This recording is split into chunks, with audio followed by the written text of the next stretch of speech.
The Romans in Britain moved out to defend their territory in the east. Their western provinces then became vulnerable. Germanic and Scandinavian tribes invaded Britain. Jutes, Angles and Saxons settled amongst the newly Christianized British and overran most of the native population.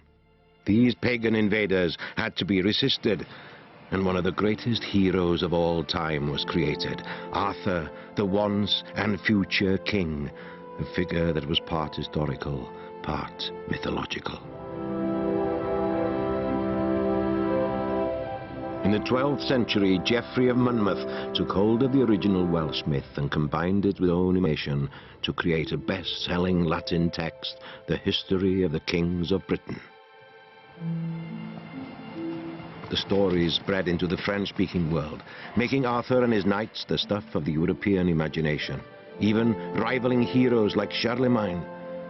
The early Celtic themes, such as the story in which Arthur proves his rightful succession as king by drawing the sword from the stone, are woven into the continental stories.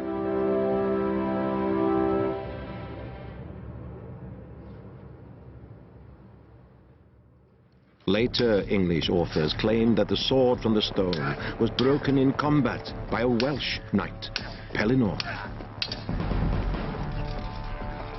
Arthur was saved from certain death by Merlin, who cast a spell on Pellinore. Soon after, Arthur, who had a regard for Pellinore's sword-fighting skills, invited him to join the famous Round Table.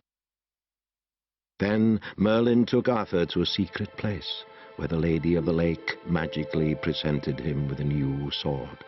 Arthur was told that his future would be bound to the sword for all the days of his life.